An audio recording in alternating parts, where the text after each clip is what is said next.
नमस्कार, आप देख रहे हैं हकीकत आप तक। आज हम मौजूद हैं विकासपुरी दशहरा ग्राउंड में और हमारे साथ हैं श्री सुनील जिंदल जी, भारतीय जनता पार्टी के वरिष्ठ नेता। आज उनके माता जी का तीसरी पुण्यतिथि है। इस मौके पर उन्होंने आई कैंप, सर्वाइकल का, शुगर का, तरह तरह के 3-4 कैंप लगाए हैं, जिस पे जनता भी आ रही है, भंडारा भी किया है। आइए उनसे जानते हैं आज के कार्यक्रम के। नमस्कार। आज हमारी माताजी बरपाई देवी जिंदल का तीसरी पुण्यतिथि है, तो इस पार्क का भी हमने 3 साल में नामकरण किया था। दशहरा ग्राउंड को बरपाई देवी जिंदल पार्क के नाम से जाना जाता है। तो एक बेटे के नाते फर्ज है कि भाई उनकी हम पुण्यतिथि को याद करें उनको, और इसी अवसर पर समाज कल्याण के काम के लिए हेल्थ कैंप का आयोजन हमने किया है और क्षेत्र के लोगों के लिए भंडारे का सभी लोग आ रहे हैं, तो इससे एकता का माहौल भी बनता है और लोगों को समाज कल्याण की बात भी होती है। हमारे साथ यहाँ की निगम पार्षद श्रीमती सरिता जिंदल जी भी हैं। आइए उनसे बात करते हैं आज के बाद। नमस्कार जी।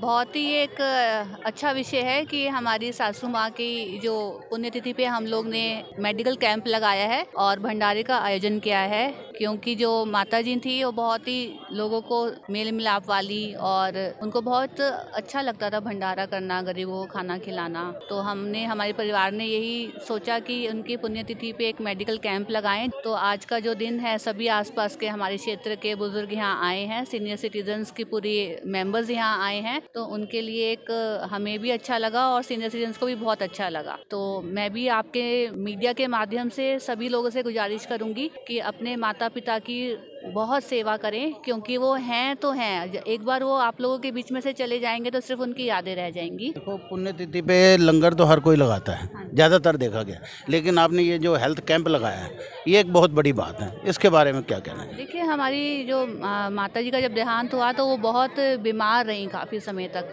उस समय हमने, जब हम अस्पताल में जाते थे या उनका इलाज कराते थे, तो हमें बहुत महसूस होता था कि बहुत से ऐसे परिवार हैं जो मेडिकल सुविधाएं नहीं उपलब्ध करा पाते, या फिर सिर्फ माता पिता कहते ही नहीं है बच्चों को कि थोड़ी बहुत उनको तकलीफ है तो हमें डॉक्टर के ले जाओ। तो यहाँ जो हेल्थ कैंप लगा है, इसमें सभी बुजुर्गों का आँखों का, सर्वाइकल का, फिजियोथेरेपी और बेसिक जो टेस्ट होते हैं सभी यहाँ हो रहे हैं। तो इनसे उनको अंदर भी जागरूकता आएगी कि अगर उनमें थोड़ी सी भी कोई प्रॉब्लम है तो वह उसकी दवाई करें या उसका इलाज कराएं। तो ये हमें अच्छा लगा कि ये विषय साथ में जोड़ना चाहिए। अभी हमारे साथ मौजूद हैं जिला नजफगढ़ के अध्यक्ष विजय सोलंकी जी, बहुत पुराने नेता हैं। आज ये सुनील जिंदल जी की माता जी की पुण्यतिथि है, वो भी हमारे पुराने वरिष्ठ नेता हैं, तो आज उन्होंने हेल्थ कैंप का भी आयोजन किया है। क्या कहना चाहिए? बहुत अच्छी बात है, और ये हमारी भारतीय जनता पार्टी के कार्यकर्ताओं के संस्कार हैं। हम परिवार में माताजी थी, उनके संस्कार के कारण आज उनके सभी पुत्र, पूरा परिवार समाज कार्यों में लगा हुआ है। तो आज उनकी पुण्यतिथि पर उनका स्मरण करते हुए हम सब कार्यकर्ता भी यहाँ आए हैं, उनको श्रद्धांजलि अर्पित की है। उनका आशीर्वाद इस परिवार पर ऐसे ही बना रहे और ये हेल्थ चेकअप कैंप के माध्यम से समाज के लोग लाभान्वित हों, और हम इसी विचार पर आगे बढ़ते हैं। नर सेवा नारायण सेवा। जिंदल परिवार को इस पुण्य कार्य के लिए बधाई देता हूं, शुभकामनाएं देता हूं और माता श्री के चरणों में अपनी श्रद्धांजलि नमन करता हूं। 2 महीने रह गए लगभग निगम के चुनाव को, और भाजपा ने, आपने कितनी बार प्रदर्शन किए सड़कों को लेके, शराब नीति को लेके। भाजपा निगम में जाएगी चुनाव में अपने उम्मीदवारों के साथ, तो उनके सामने क्या मुद्दा रहेगा, क्या लोगों को आप समझा पाओगे, इस बारे में क्या कहना चाहते? देखिए, भारतीय जनता पार्टी दिल्ली प्रदेश ने जमीन पर जाकर के, धरातल पर जाकर के समाज के अंदर जागरण करने का कार्य किया है। और हमारे जितने भी बूथ हैं, हमारे नजफगढ़ जिले में भी 1463 बूथ हैं, तो हम जाकर के हर बूथ पर 10-10 बैठकें कर रहे हैं और उसमें समाज में जाकर लोगों को इस बारे में बताते हैं। फ्री वैक्सीन मोदी जी ने लगवाई, फ्री राशन लगभग 2 वर्षों तक मोदी जी ने दिया, और अब ये जो नई शराब नीति केजरीवाल लेकर के आया है, इसको दिल्ली को बिल्कुल एक शराब नगरी बनाने का काम किया है। युवाओं के हाथ में पुस्तक की जगह ये बोतल पकड़ाने का काम कर रहा है। और अपनी पार्टी के प्रचार प्रसार के लिए जिस तरीके से इसने शराब को प्राइवेटाइजेशन किया है, ये अपने आप में बहुत बड़ी चिंता की बात है। और दिल्ली के लोग इस बार इसके दोहरेपन को उजागर करेंगी। ये पंजाब में कुछ कहता है, दिल्ली में कुछ कहता है, तो ये सारी चीज़ें बेनकाब होंगी। हम हर दरवाज़ा खटखटाएंगे, हम हर मतदाता से बात करेंगे, और इस बार भी भारतीय जनता पार्टी की निगम में सरकार बनने वाली है। हम पूरे आत्मविश्वास के साथ और संगठित होकर के उतरेंगे और आम आदमी पार्टी को निगम में धूल चटाने का काम हमारे सब कार्यकर्ता करेंगे। आज ये जो कैंप लगाया है उन्होंने अपनी माता जी की पुण्यतिथि में, इसमें देखो आपने हेल्थ कैंप भी है, भंडारा भी है, आप भी यहाँ आए हो, आप क्या कहना चाहोगे? पहले अपना परिचय दो। नमस्कार, मैं विकासपुरी 20S वार्ड से महिला मोर्चा की अध्यक्ष नमिता अरोड़ा हूँ।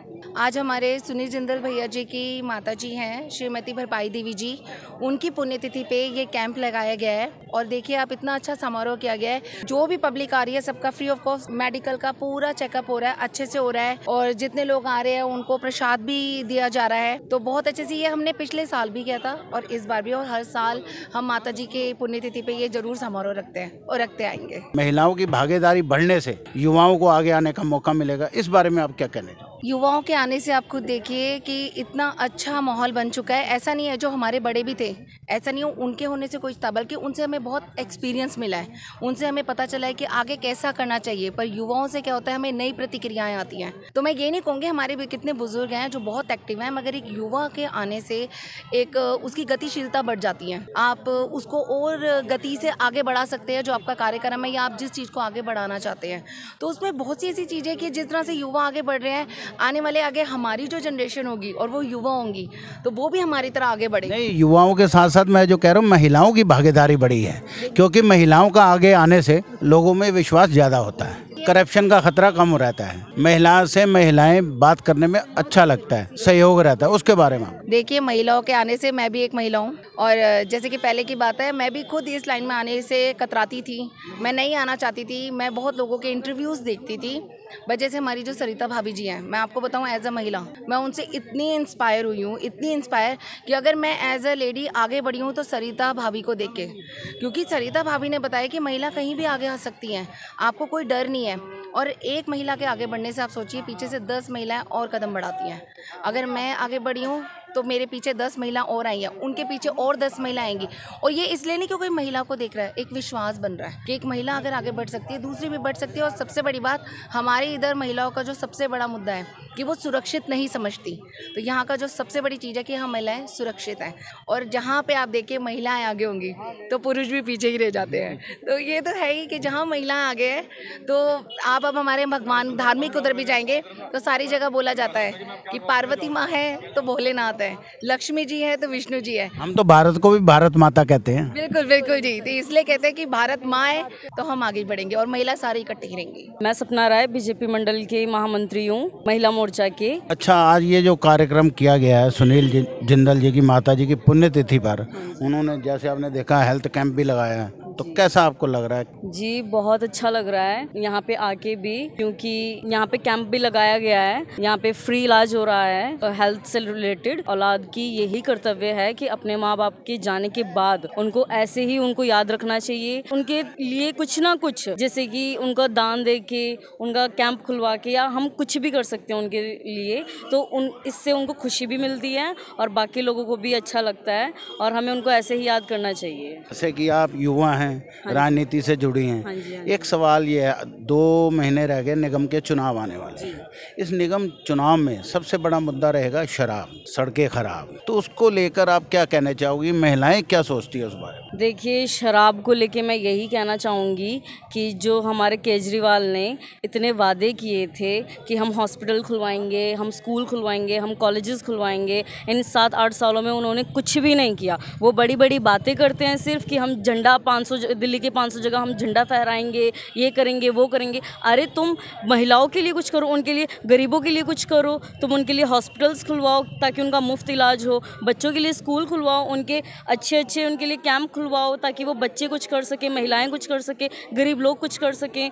ऐसे नहीं चलेगा। सड़कें इतनी ख़राब हैं हमारे विकास नगर, पीछे जाके आप देखिए, कल हम मीटिंग के लिए गए थे तो पीछे का इलाका पूरा रिनोवेशन हुआ पड़ा था वहाँ पे, तो सारा इतना गड्ढे वड्ढे थे, तो वहाँ पे आने जाने में लोगों को इतनी दिक्कत होती है, हमें इतनी परेशानी होती है। कल हमने वहाँ की जो दुर्व्यवस्था देखी तो हमें खुद इतना बुरा लगा कि नहीं, ऐसा नहीं होना चाहिए। केजरीवाल को अगर वो इतने बड़े बड़े वादे करते हैं शराब को लेके, शराब उन्होंने हर गली में, हर मोहल्ले में, हर जगह उन्होंने इतने ठेके खुलवा रखे हैं, बच्चों के ऊपर इसका बुरा असर पड़ रहा है, महिलाओं के ऊपर इसका बुरा असर पड़ रहा है, तो ये बिल्कुल गलत बात है। हम जो महिलाएं हैं, हमारे लिए मुश्किल हो जाता है कि वहाँ से हम कैसे निकले। हमें वहाँ से सर झुका के निकलना पड़ता है। जो लोग होते हैं वो शराब पी पी के सड़कों पे गिरे हुए पड़े रहते हैं, तो हमें उनकी हालत देख के हमें बुरा लगता है कि नहीं, ऐसा नहीं होना चाहिए। केजरीवाल झूठे वादे करता है। हाँ जी, नमस्कार, मेरा नाम रितु बियाना है। मैं अपने वार्ड की बूथ अध्यक्ष 20S की सदस्य हूँ और मैं कई सालों से यहाँ जुड़ी हुई हूँ। और जैसे कि आप जानते हैं कि भारतीय जनता पार्टी, जो कि नाम से ही आप समझ सकते हैं कि इसकी पावर को, जैसे कि सबसे पहले महिलाओं के लिए, मैं खुद एक महिला होकर मैं जानती हूँ कि उन्होंने कितना कार्य किया है। कि देखो, 3 तलाक नहीं तो घरों में क्या होता था, अगर 2 मिनट में पति के साथ कुछ अनबन हुई, हस्बैंड के साथ, उसने तलाक बोल दिया। मुस्लिम महिलाओं के लिए जो मोदी जी ने किया कि 3 तलाक को हटाकर कोर्ट में उन्हें भेजा और उसके बिना उनका कोई डिवोर्स नहीं होगा, that is a very good thing in my view. And the second thing, आप देख रहे हो कि आप केजरीवाल जी के लिए देख रहे हो कि जगह जगह शराब के ठेके, इस तरह से हमारे महिलाओं और आने वाली युवा पीढ़ी पर इसका बहुत ही बुरा प्रभाव पड़ता है। मैं चाहती हूँ कि अब हमारे आने वाली जो भी हमारी निगम पार्षद हैं या जो भी हमें महिलाओं को आगे लाना है, नई सोच, युवा पीढ़ी, शिक्षित समाज में शिक्षित लोग आना, और ताकि तरह तरह के हमारे क्षेत्र में, हमारे देश में और सभी जगह बदलाव हो सकें। और मैं इस चीज़ से बहुत खुश हूँ कि उन्होंने महिलाओं को आगे आने का अवसर दिया है, ताकि वो एक घर के दायरे से निकलकर बाहर के बारे में जाने। और आप जानते हैं कि एक अगर पुरुष जो है अगर शिक्षित होता है या आगे निकलता है तो सिर्फ एक पुरुष ही निकलता है। यदि एक महिला आगे निकलती है तो परिवार और समाज सबको आगे ले जाती है। माई सेल्फ नीलम गुलाटी, मैं विकासपुरी DG3 की निवासी हूँ। यहाँ पर विकासपुरी में हमारे भाई लोगों ने बहुत काम किया है, सरिता जिंदल बहन ने। और मैं ये कहना चाहूँगी कि आने वाले समय में नारी शक्ति एक ऐसी शक्ति है जो हर कार्य को कर सकती है। नारी ऐसा कौन सा कार्य है जो नहीं कर सकती। नारी शिक्षा के क्षेत्र में भी आगे है। आज तो नारी एक पायलट है, हवाई जहाज चलाते हैं, ताकि हमें अपने देश में नारियाँ जितनी अधिक शिक्षित होंगी, ये देश उतना अधिक विकसित होगा। अभी हमारे साथ मौजूद हैं दिल्ली प्रदेश के सह संयोजक अनऑथराइज्ड कॉलोनी के श्री विनोद कुमार झा। आइए उनसे जानते हैं आज के कार्यक्रम के बारे में। यहाँ आए हैं, सुनील जिंदल जी की माता जी की पुण्यतिथि है, उस पर क्या कहना चाहते हैं? हमारे बहुत ही कर्मठ ओजस्वी नेता भाई सुनील जिंदल जी के माता जी की आज पुण्यतिथि है। हम लोग यहाँ पे एकत्रित हुए हैं और वो सामाजिक कार्य करते रहते हैं। आज आप देख रहे हैं यहाँ पे मेडिकल कैंप लगाया गया है और भंडारे का भी आयोजन है। भगवान ऐसा सपूत सबको दे। सुनील जिंदल जी अपने माता पिता का तो सेवा किया ही है, साथ में जिंदल जोड़ी ने विकासपुरी में भी काफी सारा काम किया है, तो इसके लिए मैं उनको दिल से साधुवाद देता हूँ। भाजपा ने पिछले कई महीनों से लगातार शराब नीति, केजरीवाल की शराब नीति के खिलाफ प्रदर्शन किया है, धरने दिए, सब कुछ किया है, महिलाओं ने दिए, लेकिन उसके बावजूद तो उनको कोई असर नहीं हुआ। जो 21 दिन की छुट्टी होती थी पूरे साल में, शराब के ठेके बंद रहते थे, उनको 3 दिन कर दिया, 2 के साथ 1 फ्री कर दिया। तो ये क्या चीज है? देखिए, उनका नाम लेने में भी अब शर्म आता है मुझे। दिल्ली के मुख्यमंत्री हैं, अपने आप को दिल्ली का मालिक कहते हैं। आप देखिए, पंजाब में जाके कहते हैं कि नशा मुक्त करूंगा और यहाँ पे नशे की फैक्ट्री खोल दी है। कहा था 500 स्कूल बनवाऊंगा, 1000 शराब के ठेके खोल दिए। महिला सुरक्षा के नाम पर उल्टा महिलाओं के लिए पिंक शराब का ठेका खोल दिया। अब मुझे तो हंसी आती है। आप केजरीवाल जी की बात करें, यहाँ पे गोवा में इनके गए राघव चड्ढा जी, बड़ी हंसी आएगी आपको। उन्होंने बोला कि यहाँ पर भी हम बिजली पानी ये सब फ्री करेंगे, तो वहाँ पे किसी पत्रकार ने पूछा कि कैसे करोगे, तो बोला जी दिल्ली में पर व्यक्ति कैपिटा जो 35,000 आता है, वहाँ पे हमने फ्री कर रखा है, यहाँ पे 1.25 लाख आते हैं, यहाँ पर तो बिजली पानी के अलावा और भी कुछ है। ये कैलकुलेशन है। आप समझ सकते हैं कि जो GDP होता है, जो राज्य का पैसा होता है, उससे उनके स्टाफ की सैलरी जाती है, विकास कार्य होता है, बहुत सारी चीजें होती है, वेलफेयर के काम भी होते हैं। इन्होंने विकास का कार्य तो कोई करना ही नहीं है। आप विकासपुरी विधानसभा में हैं, आप ये देखें, विकासपुरी विधानसभा में मैक्सिमम अनऑथराइज इलाका है, अनऑथराइज कॉलोनी है।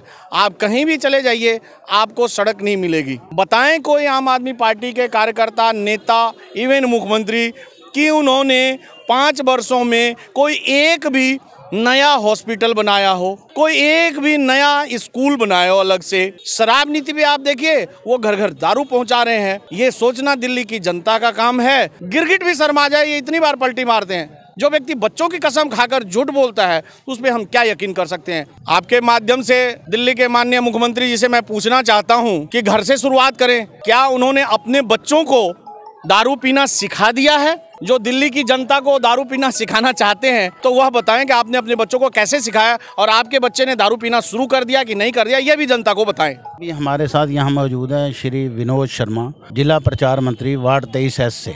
नमस्कार जी। आज भाई सुनील जिंदल जी की माता जी की जयंती पे जो आज ये हेल्थ चेकअप कैंप का आयोजन किया गया है, तो इसमें हमें आने का मौका मिला, तो मैं भाई सुनील जिंदल जी को इसके लिए धन्यवाद देता हूं। और ये भंडारे का भी इन्होंने आयोजन कर रखा है, तो इसके लिए सबसे पहले तो मैं भाई सुनील जिंदल जी को बधाई देता हूं। एक अब राजनीति बात की जाए, केजरीवाल जी 7 साल से सत्ता में हैं जी, और उनके वही विधायक हैं जो हर बार जीते हैं। उसके बावजूद क्षेत्र की जो हालत है, आपने वार्ड 23S से हैं, तो उसकी तो सबसे बुरी दशा है दिल्ली के अंदर। देखो ऐसा है, वार्ड 23S का मैं प्रभारी हूँ। चाहे वार्ड 23S की बात करूँ, 24 की बात करूँ या समस्त दिल्ली की बात करूँ, आप कहीं भी इस समय जाओगे, पोल्यूशन की एक गंभीर समस्या इस समय दिल्ली के अंदर है। मेन समस्या अगर जो है, आज केजरीवाल जी यूँ कह रहे हैं मैं ये कर रहा हूँ, मैं ये कर रहा हूँ। आप डेली इश्तिहार देख रहे हो, इश्तिहारों पे भी होर्डिंग बोर्ड जहाँ भी देखो केजरीवाल की चर्चा है, लेकिन काम उन्होंने एक भी, अगर वो एक काम गिना दें, जब से 7 साल हुए, 7 साल के दौरान उन्होंने एक भी दिल्ली के अंदर फ्लाईओवर अगर बनाया हो, उन्होंने एक भी स्कूल खोला हो, एक भी हॉस्पिटल बनाया हो, एक भी रोड बनाया हो, सिवाय उन्होंने फ्री के नाम पे जनता को बरगलाने का काम किया है। दूसरी बात, अभी जो शराब नीति लेके आए हैं सबसे गलत, उन्होंने दिल्ली के अंदर काम तो किया ही नहीं, उसके बाद जो शराब नीति को लेकर आए हैं उससे और लोगों को गर्त में धकेलने का काम वो कर रहे हैं। आज की युवा जो जनरेशन है उनको पूरी तरह से बर्बाद करने में तुले हुए हैं। जिस तरह से 21 ड्राई डे से उन्होंने 2 ड्राई डे कर दिए, 2% जो कमीशन होता था उसको बढ़ा के उन्होंने 12% कमीशन कर दिया अपनी जेब भरने के लिए। और दिल्ली के अंदर 250 ठेके थे, आज 850 ठेके दिल्ली के अंदर खोल दिए हैं। पिंक शराब जो औरतों के लिए, जो हमारी माताएं बहनें जो घर के अंदर रह रही थी, उनको होम डिलीवरी की सुविधा दे दी गई है कि हम आपको घर पे देने जाएंगे। और जहाँ तक मोदी जी की बात है, तो वो आज देश को प्रगति पथ पे आगे लेके जा रहे हैं। विश्व के अंदर आज भारत का डंका बज रहा है। जैसा कि आपने देखा, यहाँ सुनील जिंदल जी की माता जी की पुण्यतिथि पर सभी नेताओं ने शिरकत की और अपने विचार रखे, उनकी सराहना की। जो हेल्थ कैंप लगाया उसके बारे में। दूसरा, राजनीतिक माहौल में भी उन्होंने आम आदमी पार्टी को घेरा है। अब देखें 2 महीने में चुनाव है, क्या होता है। कैमरामैन सुनील के साथ हकीकत आप तक।